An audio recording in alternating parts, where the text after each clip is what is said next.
পাবনা শহরে দারুল আমান ট্রাস্ট ওয়াজ মাহফিলে দোকান বসানোকে কেন্দ্র করে বিরোধের জেরে ছুরিকাঘাতে সুজন মোল্লা নামে এক যুবক নিহত হয়েছেন।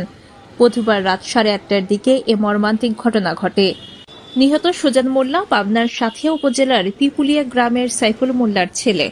এ ঘটনায় জড়িত থাকার অভিযোগে পুলিশ সোহান ইসলাম নামে এক তরুণকে গ্রেফতার করেছে। বলতেছে গালগা দোকান পাইছিল কালকে, কোনো সমস্যা হয় নাই। সকালে এক লটারি ডিমের দোকানের লটারি আলা এসে লয়া গ্যারদাম লাগাইছিল। গ্যারদামের পরে এক পর্যায়ে যায় লয়া চাকু মারিছিল। চাকু মারার পরে সদরে ভর্তি করছিলাম। ভর্তি করার পরে সদর থেকে রাজশাহী নিয়ে যাওয়ার পথে মারা গেছে রোগীটা।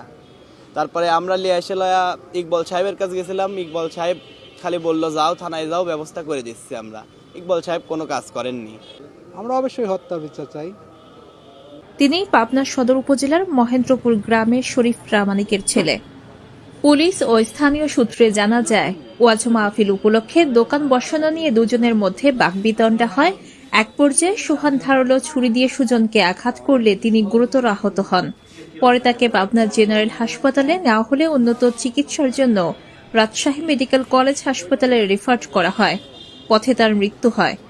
পাবনা সদর থানার অফিসার ইনচার্জ দুলাল হোসেন ঘটনার সত্যতা নিশ্চিত করে জানান, অভিযুক্তকে গ্রেফতার করে জিজ্ঞাসাবাদ করা হচ্ছে।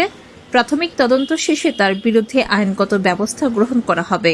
এটার দিকে সংবাদ পাই যে আপনার হলো দারুল আমান যে ট্রাস্ট আছে সেখানে যে জালসা হচ্ছে, ওখানে দোকান বসাকে কেন্দ্র করে একজন আরেকজনকে চাকু মেরেছে। তো চাকু মারার পরে যে আহত ব্যক্তি তাকে পাবনা সদর হাসপাতালে ভর্তি করা হয়েছে।